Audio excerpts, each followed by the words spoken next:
I knew that money could change people, but witnessing that moment firsthand was quite a mental shock.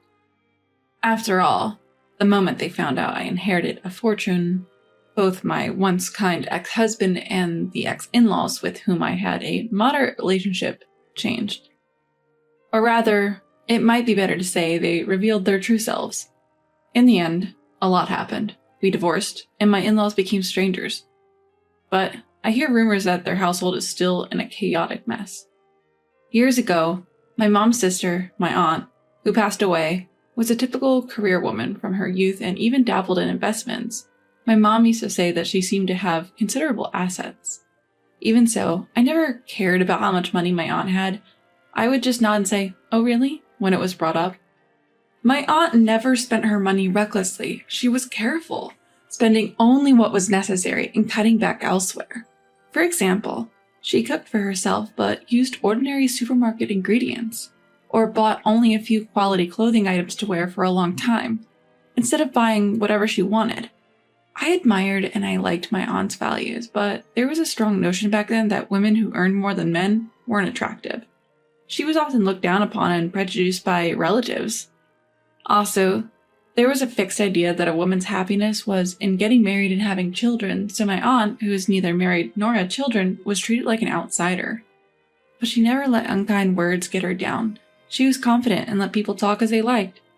One day, when I was visiting my aunt, she suddenly said to me, "Hey, if I pass away, I want you to be the inheritor," while we were relaxing on the sofa having tea. It was so unexpected that I asked her what she meant, and she explained, "I'm not married and I don't have children, so no one will inherit my wealth, but I don't want my money to go to those who have looked down on me and ridiculed me.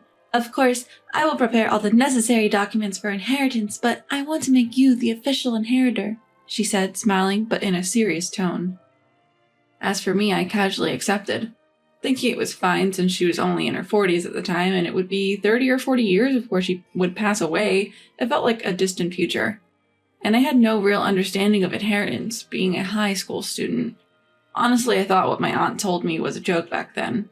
Time passed, I got married, had children, was busy with work and parenting when my youngest child graduated and started working. I heard from Mom that Aunt's health was failing. I rushed to the hospital where Aunt was admitted, and there she was, looking lively, saying, "What? She told you I'm well?"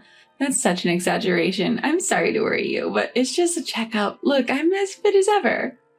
With her unchanging smile, my aunt answered like that. At that moment, I felt relieved, thinking everything was fine, but in reality, Aunt's condition was not good, and she was just pretending to be well so as not to worry me. As evidence, Aunt started going in and out of the hospital several times afterward. Every time the children and I would visit her in the hospital, and although we'd meet with Aunt, her health clearly weakened as the days went by. Her cheeks were sunken, her arms and neck had thinned, and she almost looked like skin and bones.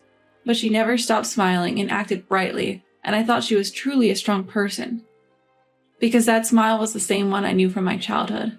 I even thought a miracle might happen, but in the end, Aunt passed away. Afterward, we had a funeral with close family only, but the feeling of regret was strong. I thought I should have spent more time with her instead of using being busy as an excuse, or I should have made memories by going out together in various places. I know it's too late to say such hypothetical things after she's gone. The children were also fond of Aunt and respected her, so they were depressed that they couldn't talk to her anymore like me, and it was painful to watch. A few months after Aunt passed away, when I still couldn't sort my feelings, my husband came home from work and handed me a legal-sized envelope saying something had arrived. Wondering what it was, I checked the sender and found it was from a law firm, and I panicked a little, thinking, what is going on? I don't remember needing a lawyer. Have I been involved in some crime? I thought, and nervously opened the envelope to check inside. There I found information regarding Aunt's inheritance. At that moment, I realized that what Aunt had told me that day was serious, so I contacted the law firm to hear the details.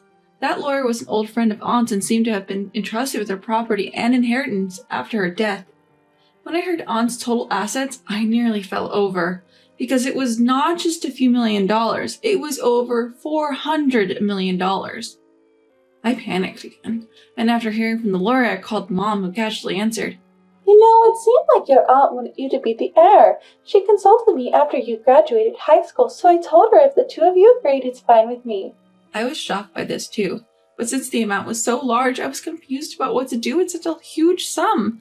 But Mom said in a carefree manner, "Since your aunt made proper documents for you, you should gratefully accept it or you might be cursed." I blurted out, "Aren't you going to inherit anything, Mom?" Inheritance can be a hassle, often causing fights between family members. You probably don't know, but one of Grandma's siblings died a long time ago. It seems that person had some inheritance, but they didn't leave a will. Because of that, siblings and their children were fighting over the money, yelling every day. But your aunt left proper documents for you, right? So there's no need for me to get involved. Just be careful with your husband's parents, though," she advised, sighing as if recalling those times. Hearing this, I said, "My husband will be fine," but I never thought that Mom's warning would later become reality. A few days later, my husband seemed unusually restless. He asked me, "I got some papers from the lawyer's office. Is it about an inheritance?" I wondered how he knew, but since I had no reason to hide it, I honestly said, "Yes." His eyes sparkled and he asked, "How much did you inherit?" At that moment, he had this sly grin and I had an uncomfortable feeling, so I casually misled him by saying, "Oh, about $10 million or so." But he must have sensed that I was lying about the amount. He continued to be persistent, asking, "Isn't there really more?" And, "You should look into it more. There might be more." I initially brushed him off, but eventually I got annoyed and snapped, "I told you, it's $10 million. Why are you so persistent?" He responded evasively, "I don't know, it just feels off somehow." Finally, I sternly said, "Let's end this conversation now." But strangely, from the next day, my husband's attitude changed and he started ignoring me. That had never happened before and I was a bit surprised, but I was stubborn too and we didn't speak for about 2 months. Then, suddenly, my in-laws who used to live nearby visited our home without notice. Usually, they'd call and ask if they could visit on a specific day, so their sudden appearance made me think something serious was going on. But then, my father-in-law said, "We heard from our son that you inherited an estate recently, and it's over $100 million. We're thinking of remodeling our old house. I'm proud that our son married such a good person. Why don't we add a couple of rooms and live together?" And next to him, my mother-in-law was nodding in agreement. I was shocked that my husband knew the real amount of my inheritance, and even more astounded that my in-laws were making remodel plans relying on that money. They kept talking about desired kitchen designs and using marble, and I finally snapped back to reality and said, "I haven't heard any of this." They responded, "We've already contacted an agency." And I could tell they were clearly banking on my money without a second thought. My head started to hurt. I wanted to say a lot of things, but I was afraid I'd speak out of emotion, so I asked them to leave for the day and kicked them out of the house. When I confronted my husband after returning from work that night, he tried to dodge the question at first, but I pressed him, and he finally confessed that he had snooped and found the documents related to the inheritance. By the way, I had kept those documents in the back of a drawer in my study. So he had searched through the entire room, even reaching into the back of the drawer. I was chilled to see his obsessive behavior, and when I told him, "Your parents came today and said this," he responded, "The money you earned is joint property, so it's mine too. It's only natural to use it for remodeling my family home. You're the one at fault for not telling me the exact amount." He continued to justify his and his parents' actions and treated me like the villain. As if that wasn't bad enough, he casually mentioned quitting his job, and when I demanded, "Wait a minute, what's going on here?" he had defiantly responded, "You have enough money, so I don't need to work. It's a waste of time to do a job I hate just for the stress. We can live happily and stress-free with that money, and if we remodel my parents' house, it will elevate your status as my wife. It's a win-win situation. Why are you so upset about this?" With a weary look on his face, I realized this guy was hopeless, so I told him, "You can remodel or do whatever you like, but I won't contribute any money to it," and my husband got furious again. "Oh, we already discussed this," he yelled. He continued to rant and rave, but I ignored him. The next day, my husband showed up with his parents, protesting that I had changed the terms of our agreement. So I told them, "You were the ones who went ahead without talking to me. Why should I have to contribute money? It's not for the remodeling of your family home or to support your son, who quit his job without even consulting me." They railed at me with accusations like, "We've always treated you well," and "You gold digger." But I was disillusioned with their true nature. I told them I didn't care and to leave because we would never speak again. Then my husband asked, "What do you mean by that?" When I replied exactly what I said, he began to panic. "You're not seriously considering divorce over this, are you?" he demanded, but I simply told him that we would discuss it with our lawyers and sent the 3 of them away. Afterward, I packed my bags and took refuge in a hotel. My husband continued to text me, "I will never divorce you," and "I love you," but I replied, "You love my money, don't you?" and turned off my phone. I stayed in the hotel that night, and when I explained the situation to my parents the next day, they sighed and said, "We thought this might happen." When asked, "What will you do now?" I replied, "Divorce is the only option." "Fight him with everything you've got because he won't let you go easily," my mom advised. Later, I was told there might be other issues, so it's best to investigate. I hired a detective agency, and it was revealed that my husband frequented nightclubs. This was unacceptable to me, so I hired a divorce-savvy lawyer. My husband refused to divorce, and instead demanded compensation and a share of the property. My lawyer explained that what I inherited from my family wasn't joint property and didn't qualify for property division. But my husband screamed, "That can't be true!"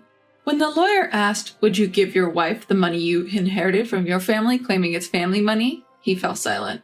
Afterward, my husband was lectured about his unreasonable behavior by the lawyer.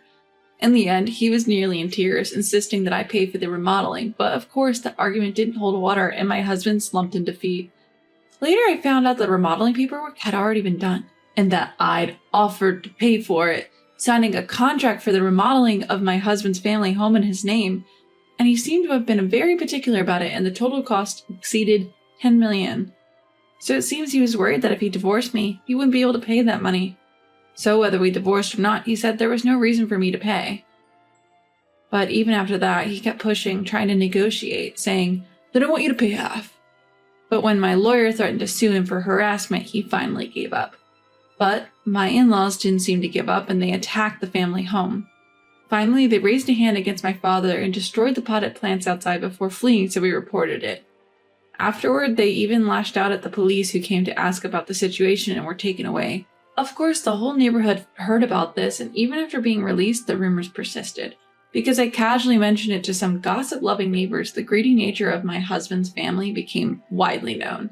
All this led to divorce finally happening, with my ex-husband giving in. But even after that, I kept receiving messages saying, "I still love you. I want to start over." So I asked my lawyer to issue a restraining order, but that doesn't last a lifetime, only having effect for up to 6 months, and it doesn't seem like he's the type to comply with it, so it's scary to think that he might get angry and stab me or something. So I decided to move with my parents. I felt sorry for my parents who had to leave the place they were used to because of me, but given the circumstances and with the world being a dangerous place, it had to be done. Afterward, we moved almost like running away, and once things settled down, I informed the children. Of course, they were surprised, but everyone sympathized, saying it couldn't be helped. After that, life went on without any particular problems, but eventually my bad feeling came true. My ex-husband ignored the restraining order and was seen lurking around my former family home, and a passing police officer found it suspicious and stopped and questioned him. That's when a small knife was found in his pocket, and he was arrested. When asked, he said, "I wanted to talk to my ex-wife." And when I heard that from the lawyer who helped me during the divorce, it gave me the chills. If I had been optimistic and stayed at my parents' house, even after issuing the restraining order, in the end, since there were no injuries, it seems my ex-husband was released early, but I became too afraid to even approach where my old family home used to be. Since then, I didn't know what happened to my ex-husband for a while, but a friend living near his family home told me that they can hear yelling almost every day from his remodeled house. It's mostly about money. "You're the one on the paperwork, so you pay." Or, "It's our parents' house, so they should pay." They apparently hear quite clearly. Moreover, despite having remodeled, there are sounds of something breaking, and sometimes it's so bad that the police have to come and warn them. Occasionally, they also hear things like, "If only we hadn't let that wife go, we'd be living well now," or "It's your fault for getting a divorce," and so on. Before inheriting the estate, the relationship was decent, and the parent-child bond between my ex-husband and his family was good. But who would have thought that just money could mess everything up so much? It's exactly as Mom warned, and I realized anew how scary money can be. I also hear my ex-father-in-law yelling, "Find a job already," and my ex-husband arguing back, "Shut up already." So it seems he's still unemployed. Well, considering his age, finding a new job must be difficult. Also, since I explained everything, the neighbors know about the divorce mess and no one wants to get close to the ex-husband's family. They're afraid of being asked for money and are keeping their distance. Some even say that getting close to that house will make your fortune run away, as if the house is treated like a temple for cutting ties. I chuckled a little when I heard that. On the other hand, I've rented a slightly larger place and I'm living with my parents, just the three of us. My parents say, "Take care of yourself first, we're fine," but I have no intention of remarrying, so I plan to live with them. After all, if the other party found out about the inheritance, they might change, like my ex-husband. And since I never really had expensive hobbies or spent much money, I plan to continue living as I did before. So, I intend to use the money if my parents or I need to enter a facility when we get older or for celebrations like my children's weddings or births. Certainly, the amount of money isn't something that would disappear with trivial expenses, but since it's the money my beloved aunt left for me, I wanted to use it in the same way she would have. So, recently, I started working part-time and began studying investment and money management, but it's pretty challenging, and I realized once again how incredible my aunt was to have been doing this for so many years. We are living a relatively satisfying life now, but the situation with my ex-husband and his family, which we occasionally hear about, continues to be dreadful. However, since we're divorced and they're now strangers to us, we feel it's entirely their problem and they should resolve it without involving others.